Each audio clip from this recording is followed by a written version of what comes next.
beliau-beliau kan ini kan orang ahli-ahli ilmu, pasti akan menambah referensinya, menambah bacaannya, menambah kitab-kitabnya.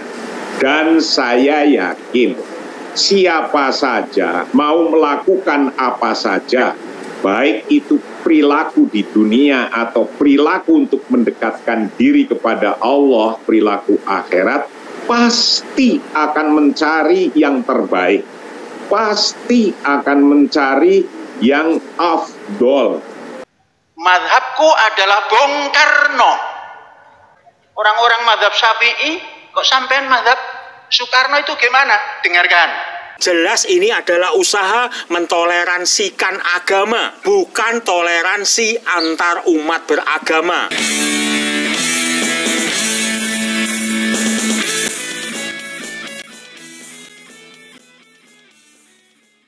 Tanggapan Kiai Haji Marsudi Suhud, Wakil Ketua Umum Majelis Ulama Indonesia.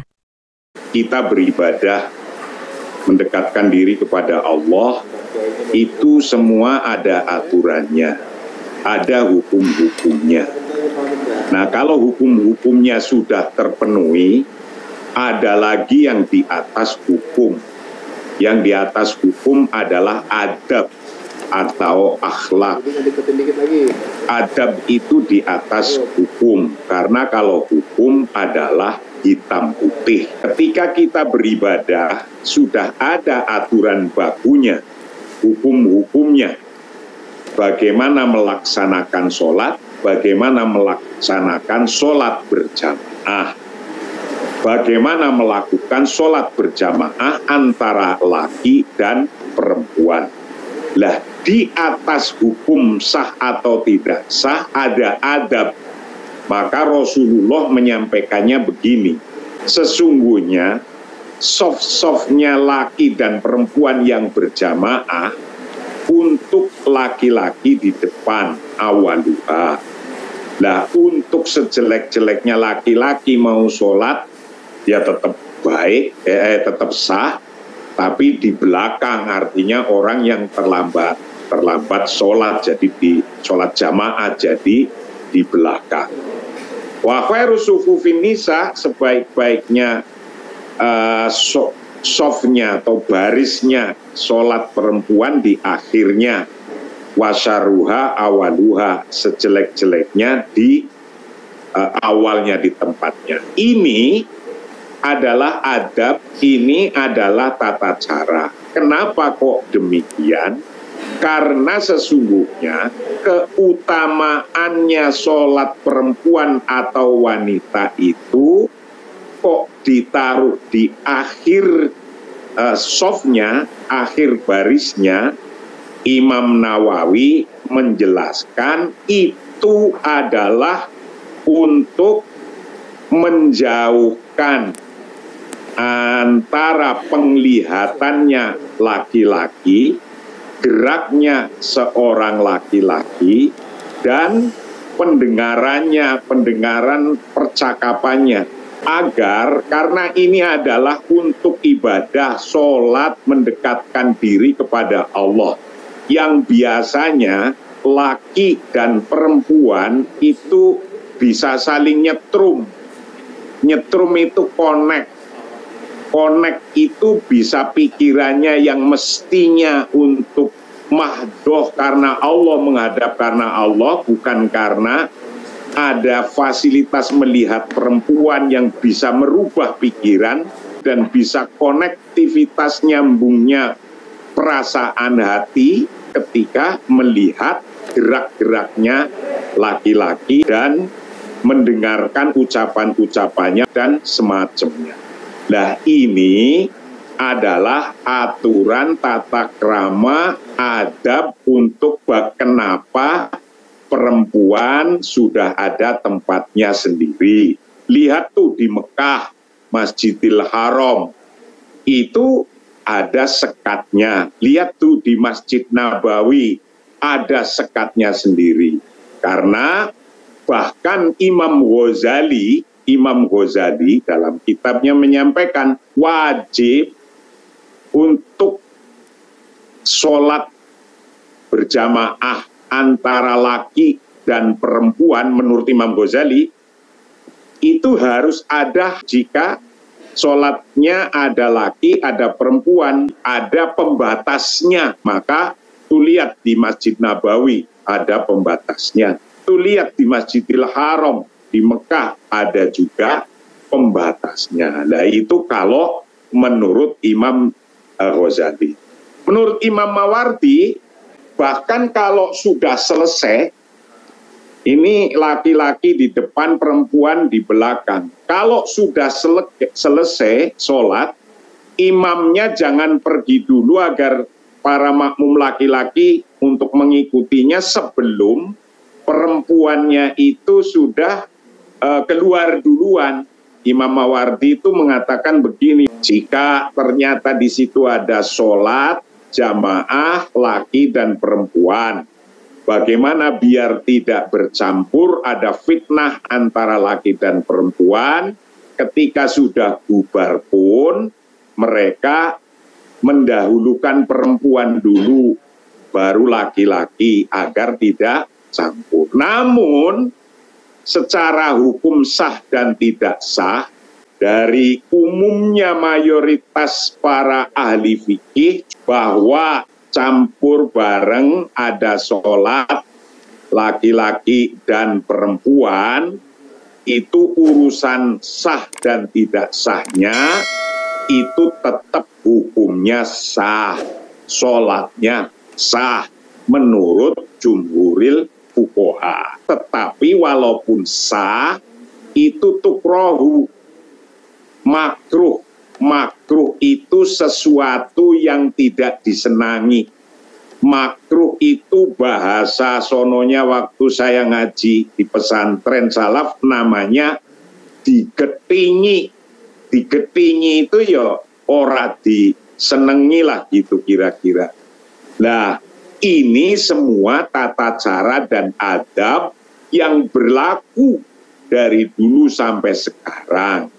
Kalau urusan hanya yang dicari sah, maka diutamakan bagaimana kita hidup di dunia ya tetap pakai adab, hidup untuk mendekatkan ibadah mahdoh hanya pada Allah.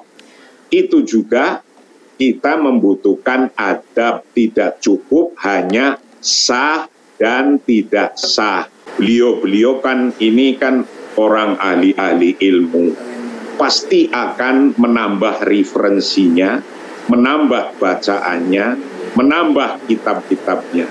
Dan saya yakin siapa saja mau melakukan apa saja, baik itu perilaku di dunia atau perilaku untuk mendekatkan diri kepada Allah, perilaku akhirat, pasti akan mencari yang terbaik, pasti akan mencari yang afdol, yang terbaik. Tuntunan semacam ini, alhamdulillah mudah sekarang dicari. Tinggal ngeklik saja di NU online, itu sudah kejawab semua. Di NU online atau bahkan di organisasi-organisasi keagamaan itu sudah ada tuntunannya semua. Jadi bagi masyarakat nggak usah terlalu aku nggak bisa baca kitab, bagaimana saya ingin mendalami ini. Alhamdulillah sekarang sudah dimudahkan oleh teknologi. Saya aja ini termasuk ngambil referensi yang sudah ditulis oleh NU online. Maka gampang, monggo. Baik. Tinggal belajar. Kalau belum bisa memahami utuh, datangi ke kiai-kiainya, ustadz-ustadznya, MUI setempat, NU setempat, Muhammadiyah setempat, Al-Irsyad, Al-Wasliyah, PUI, dan lain-lainnya, kiai-kiainya insya Allah rata-rata pada memahami semuanya. Pengakuan Syekh Panji Gumilang, pimpinan Pondok Pesantren Al-Zaitun. Saya karena mengagumi orang yang pandangannya luar biasa dalam bidang-bidang ini, saya bilang, madhabku adalah Bung Karno, Ahmad Soekarno. Karena dalam tulisannya itu nggak pakai Bung, Ahmad Soekarno. Loh, ngejar lagi. Orang-orang madhab Syafi'i, kok sampean madhab Soekarno itu gimana? Dengarkan. Hampir 1 abad. Artinya kalau 3/4 abad itu sudah lebih 9 atau 10 tahun. 84 tahun yang lalu. Bung Karno menerajang Muhammadiyah. Yang dianggap Bung Karno, Muhammadiyah itu bisa diikuti oleh kaum intelektual. Dulu bahasanya bukan intelektual, intelektual. Lah kok ini masjidnya masih ada tabir-tabir? Dilabrak oleh Bung Karno. Aku masuk ke Muhammadiyah karena aku tahu tujuan Muhammadiyah adalah bisa diterima oleh akal intelektual. Tapi setelah saya melihat ini, di masjid ada tabir, ada musyawarah Muhammadiyah, ada tabir, saya akan keluar kalau tidak dirubah. Tabir adalah merupakan simbol perbudakan wanita. Kapan itu dibaca oleh Syekh? Saya kenalkan dulu mengapa Syekh kok mengatakan madhab Bung Karno. Pada tahun 57, Syekh baru berumur 11 atau 12 tahun. Tapi sekolahnya masih kelas 4, rakyat. Karena Syekh masuk sekolah itu 2 kali ditolak. Tanggapan Pak Endul, ahlinya, ahli. Waduh, saya merasa tidak pantas untuk mengkritik atau meluruskan secara dalil syariat secara detail. Biarlah nanti para alim ulama, MUI, Kemenak, dan lain-lain yang akan meluruskan, yang akan mengelaborasi sehingga jelas kejanggalannya, jelas penyimpangannya sesuai dengan dalil syariat. Saya hanya bisa melihat dari dalil awam, Mas, dalil keumuman yang umum, tata cara ibadah seperti di Mekah, di Madinah, di negara-negara Islam, dan di masjid-masjid kita. Video itu tidak akan viral, Mas, apabila tidak ada kejanggalan sehingga warganet itu mempertanyakan, mengkritik sesuai dengan kemampuan ilmu masing-masing. Makmum perempuan sendirian di soft depan seolah-olah mendapat privilege atau kekhususan. Ini jelas melanggar syariat. Wai, ibadah itu ada standarnya, ada tuntunannya. Dan ingat, syarat diterimanya ibadah itu adalah iman, ikhlas, dan ittiba'u Rasul sesuai dengan sunnah Rasul. Asli, Mas, saya tidak pernah melihat ini kecuali pada aliran-aliran yang sudah dinyatakan sesat oleh pihak berwenang. Tentang bercampurnya jamaah laki-laki dan perempuan di sekitar Ka'bah itu merupakan uzur syar'i, yaitu berupa kedaruratan, dan ini sudah banyak dibahas oleh para ulama. Dan tentunya ini tidak applicable pada kondisi umum. Tinggalkan pendapat apabila sudah ada hadis yang mutawatir, tidak ada keraguan, menjadi ijma' jumhur ulama, dan apabila tidak ada unsur kedaruratan. Biasanya unsur kedaruratan itu juga sudah dibahas oleh para ulama. Kemudian itu adanya kursi di samping sajadah, entah untuk apa. Untuk duduk, Pak.